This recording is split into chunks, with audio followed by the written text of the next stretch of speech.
Badger!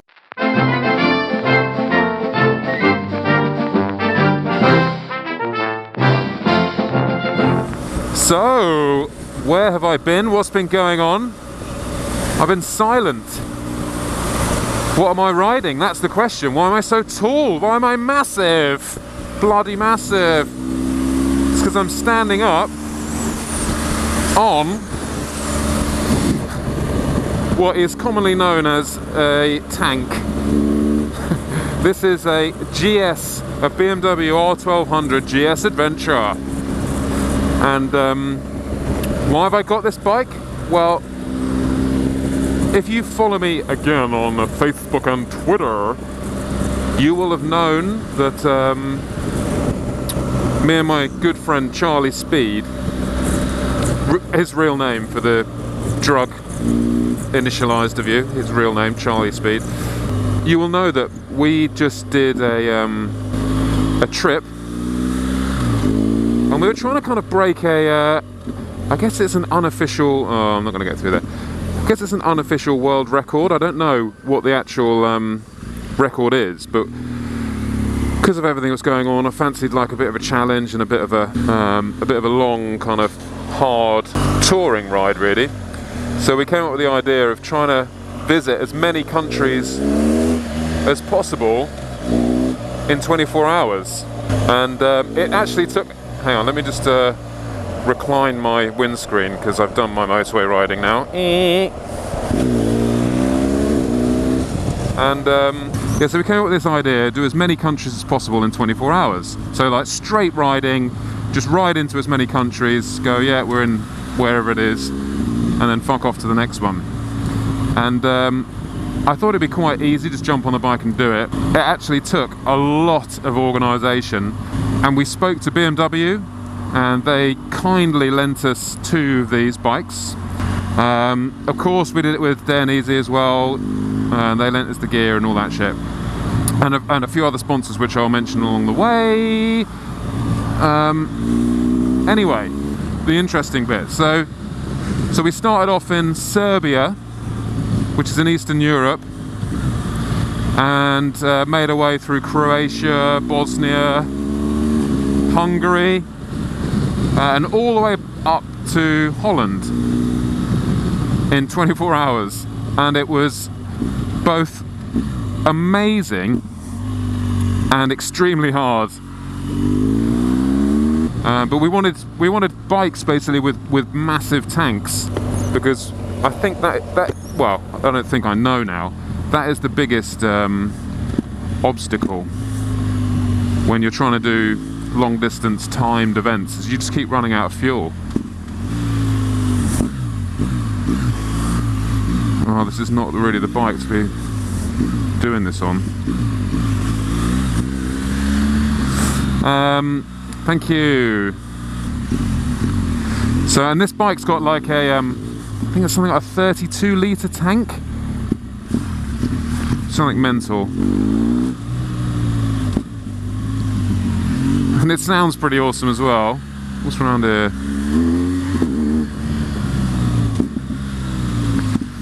So, yeah, so we managed to convince BMW to lend us a couple of these. Barnstormer BMW sorted it all out, and they were fucking awesome, I've got to say. So a massive thank you to everyone down there. And yeah, we did it. So we did. If you don't want to know the result, by the way, because there's a couple of videos coming out of the actual trip, and I'm just about to put up a trailer for it. But if you don't want to know the result, look away now. So we managed to do 14 countries in 21 hours, and it was 1,300 miles in one solid riding session.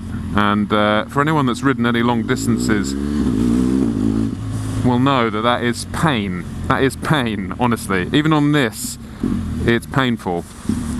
And it's not just physical kind of pain. You get mentally fatigued. That's the worst bit about it. You kind of, you know, it's 2 AM and you're caning it through Germany on an autobahn at like stupid 140 mile an hour. And you just can't, like, tail lights in the distance play tricks on you, and you think, is the road going left? Is it going right? I have to rely on the sat-nav, which is, mixed reviews of this sat-nav, actually.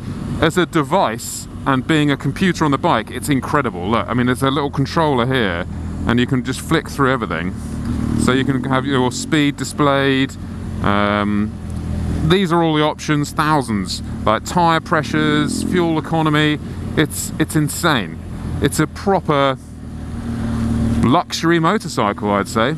Anyway, where was I? Oh, look at this. Targa. No good to you now, though, is it, mate? You wanna get yourself a motorbike? That was an MP4-12C. Diddly doddly. Thank you, bus driver.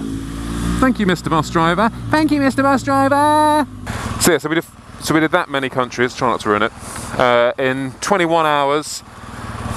And yeah, it was your mind plays tricks on you when you're that tired. When you've been in the saddle for like 18 hours, you're just like, what is going on?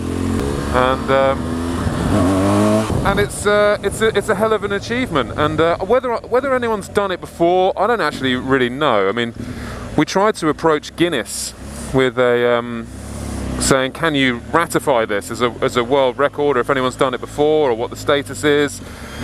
And they came back, come on, oh, what a prick. And they came back saying,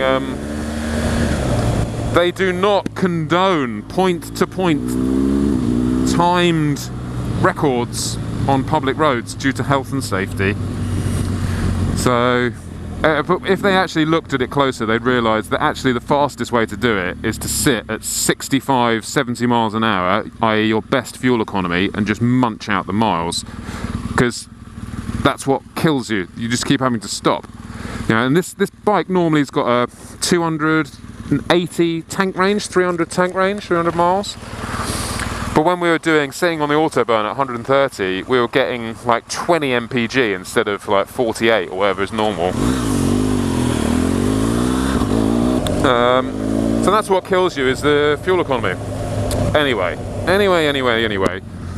So we did it, it's awesome, there's some videos coming out soon, and that's why I'm on this massive bike. But, you know what? I know it's proper old man territory, this, but I fucking love this bike. I love it.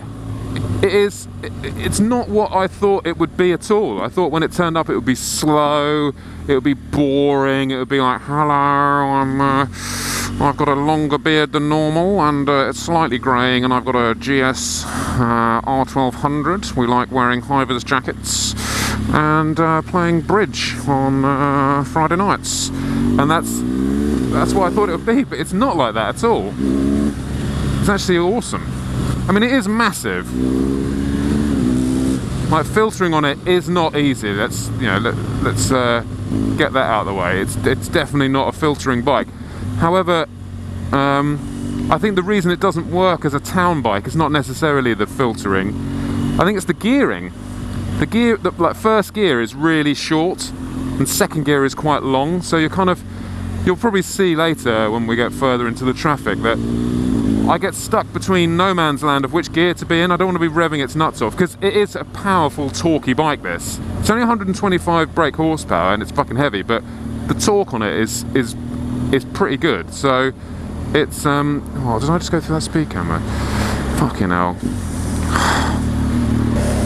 It's very and in fact, actually, before I go any more criticising this, the main criticism I got, it's very difficult to quickly glance down and see the speedo, what speed you're doing. You have to kind of get used to it. Come on, love. You can do this for me. No? Nothing? Right, well, I'll just smash your shit up then. Thanks, bitch. But yeah, the gearing, that's what I find kind of the most annoying, awkward part of this bike. It's just not quite set up right for town riding, but it's got a lot to kind of encompass in its own field of specialism. It's a pretty good all-round bike. You know, you can tour on it on the roads, you can do long distances, you can go off-road on it, and actually just, you know, flicking it through town, it's actually a very light, manoeuvrable bike. It's just the physical width of it. Look at this dude. Awesome. Yeah, so we did that, and there's some shit coming out soon. And a massive thank you already. I said I'd thank her for letting us use the music for this trailer, and that's a massive thank you going out to Wendy Ray Fowler. I'll put a link in the description. Really, really nice girl, and been really supportive and let me use her music for loads of stuff. So thank you very much, Wendy. Come on, fuckhole. You got so much room. This bike's got a quick shifter on it. Well, shift assist.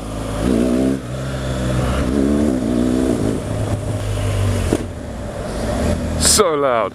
But yeah, I genuinely like this bike.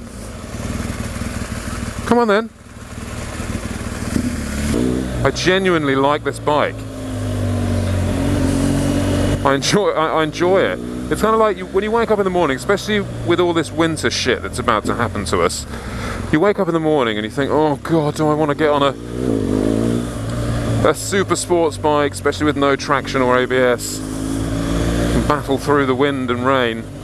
Part of me says yes, I do, because that's kind of the person I am.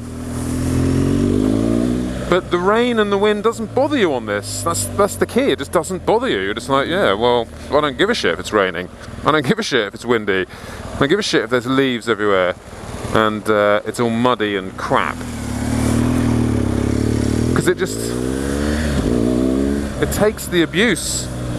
It kind of relishes the abuse.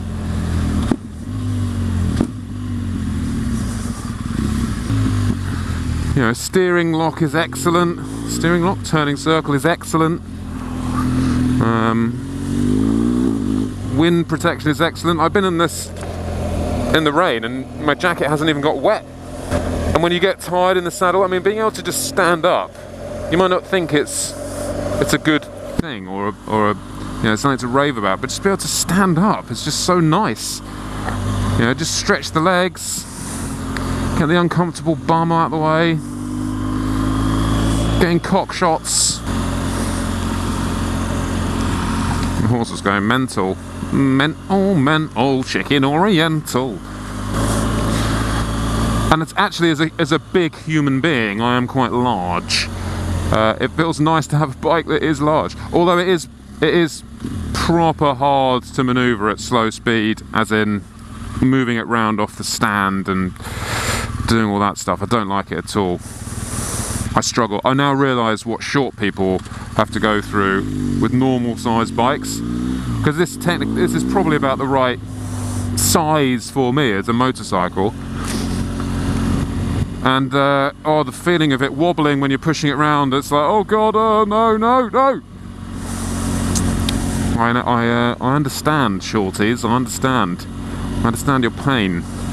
So anyway, so that's what I've been doing. Croatia, Bosnia, Eastern Europe, trying to clear my head, figure out what's going on in my life, what am I doing, oh my god, why are we here?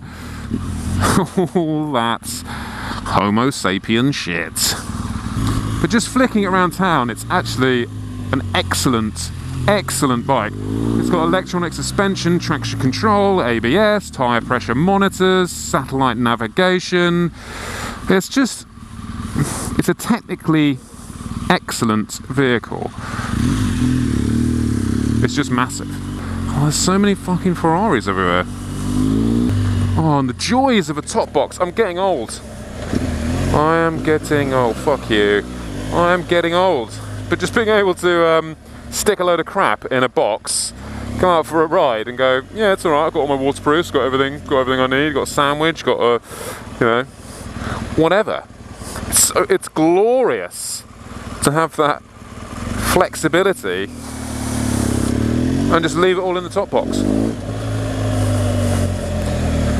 Oh god, I am old. My beard is growing actually, so maybe that's part of it. Maybe if I shave the beard, I'll stop wanting BMW GS's. It's like a bit like Samson and his hair.